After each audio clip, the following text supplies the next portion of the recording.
Hello friends, welcome to Rathi's kitchen. நான் உங்கள் ஏமா பேசுகிறேன். இன்றைக்கி நம்ம சேனலில் கந்தரப்பம் எப்படி செய்கிறது தான் பார்க்க போகிறோம். ஃப்ரெண்ட்ஸ், இந்த கார்த்திகை தீபத்துக்கு கந்தரப்பம் இது போல் செஞ்சு பாருங்கள். ரொம்ப சுலபமாக செஞ்சிடலாம். 3 பொருள் இருந்தால் போதும். இந்த கந்தரப்பம் ரொம்ப சுலபமாக செய்யலாம். இந்த ரெசிபி எப்படி செய்யலாம் நம்ம வீடியோக்குள்ளே போய் பார்க்குறதுக்கு முன்னாடி நம்ம சேனலை இப்போ தான் முதன்முறையாக பார்க்குறீங்கன்னா சப்ஸ்கிரைப் பண்ணிவிட்டு கூட பெல் ஐக்கனை கிளிக் பண்ணிவிட்டு பாருங்கள் ஃப்ரெண்ட்ஸ். அப்போ தான் நான் போடுற வீடியோலாம் உங்களுக்கு நோட்டிஃபிகேஷனாக வரும். இப்போ வாங்க வீடியோக்குள்ளே போகலாம்.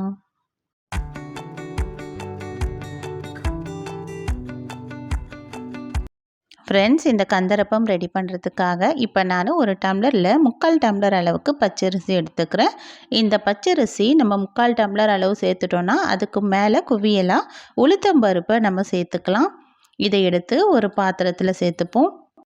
இந்த மெஷர்மெண்ட்டில் நம்ம கந்தரப்பத்துக்கு மாவு ரெடி பண்ணால் தான் நம்ம கரெக்டான மெஷர்மெண்ட்டில் கந்தரப்பம் ரெடி பண்ண முடியும். இப்போ இது நல்லா ஊறணும். 2-3 தடவை அலசிட்டு இதை தண்ணியில் நல்லா ஊற வச்சிடலாம். 1 மணி நேரம் நல்லா ஊறி வரட்டும். நல்லா 1 மணி நேரம் ஆனதுக்கப்புறமா இதை நம்ம மிக்சியில் சேர்த்து அரைச்சி எடுத்துக்கலாம். இப்போ மிக்ஸி ஜாரில் கொஞ்சம் கொஞ்சமாக இந்த அரிசியும் உளுத்தம் பருப்பையும் சேர்த்துக்கலாம். இது கூடவே 2-3 ஏலக்காய் வாசனைக்காக சேர்த்துக்கிறேன். இந்த ஏலக்காய் சேர்த்துட்டு இப்போ தண்ணி ஊற்றி கொஞ்சமாக நல்லா இட்லி தோசைக்கெல்லாம் நம்ம மாவு அரைப்போம்ல அந்த பதத்துக்கு அரைச்சி எடுத்துக்கலாம். இப்போ நல்லா அரைச்சி எடுத்தாச்சு. இப்போ இது கூடவே ஒரு முடி அளவுக்கு தேங்காயை திருகி வச்சுருக்கேன். அந்த தேங்காயும் எடுத்து சேர்த்துக்கலாம். 1 கப் அளவுக்கு வெல்லமும் சேர்த்துக்கலாம். 100 கிராம் அளவுக்கு வெல்லம் இது சேர்த்துட்டு இதையும் நல்லா அரைச்சி எடுத்துக்கலாம். இப்போ இது நல்லா அரைச்சி எடுத்தாச்சு. இந்த அளவுக்கு திக்னஸில் நம்ம அரைச்சி எடுத்துட்டோம். இதுதான் கரெக்டான திக்னஸ்ஸு. இதுக்கு மேலேயும் நம்ம தண்ணி சேர்க்க வேண்டாம். இப்போ இதை எடுத்து அப்படியே ஒரு பாத்திரத்தில் மாற்றிடலாம். மீதமுள்ள அரிசி உளுத்தம்பருப்பையும் எல்லாமே சேர்த்து அரைச்சி எடுத்தாச்சு. இப்போ அரைச்சி எடுத்ததில் இப்போ நல்லா இதை கலந்து விட்டுடணும். ஏன்னா அரிசி உளுத்தம்பருப்பு நம்ம பாதியாக சேர்த்து அரைச்சோம்ல, அதனால் இது போல் நல்லா கலந்து விட்டதுக்கப்புறம் 1/4 ஸ்பூன் அளவுக்கு மட்டும் உப்பு சேர்த்துக்கலாம். உப்பு சேர்க்குறதுனால இந்த நம்ம அப்பத்துக்கு சேர்த்த வெல்லத்தோட இனிப்பு நல்லா எடுத்து கொடுக்கும்.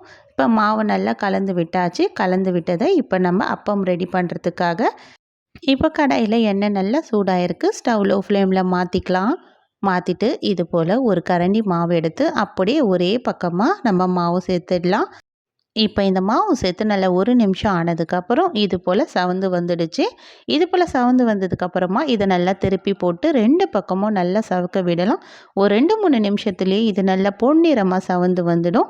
இந்த அளவுக்கு வந்ததுக்கப்புறம் எண்ணெயை வடிச்சிட்டு நம்ம இதை எடுத்துக்கலாம். இது போல் மீதமுள்ள மாவையும் நம்ம அப்பம் ரெடி பண்ணிடலாம். எவ்வளோ சுலபமாக இந்த கந்தரப்பம் ரெடி பண்ணிட்டோம் பாருங்கள் ஃப்ரெண்ட்ஸ். இந்த கார்த்திகை தீபத்துக்கு நீங்களும் ரொம்ப சுலபமாக இந்த கந்தரப்பம் ரெடி பண்ணி சாமிக்கு படைங்க. இந்த வீடியோ கண்டிப்பாக உங்களுக்கு பிடிச்சிருக்கும்னு நினைக்கிறேன் ஃப்ரெண்ட்ஸ். பிடிச்சிருந்தா இந்த வீடியோக்கு ஒரு லைக்கும் மறக்காமல் நம்ம ரதிஸ் கிச்சனையும் சப்ஸ்கிரைப் பண்ணிவிடுங்க. தேங்க்யூ.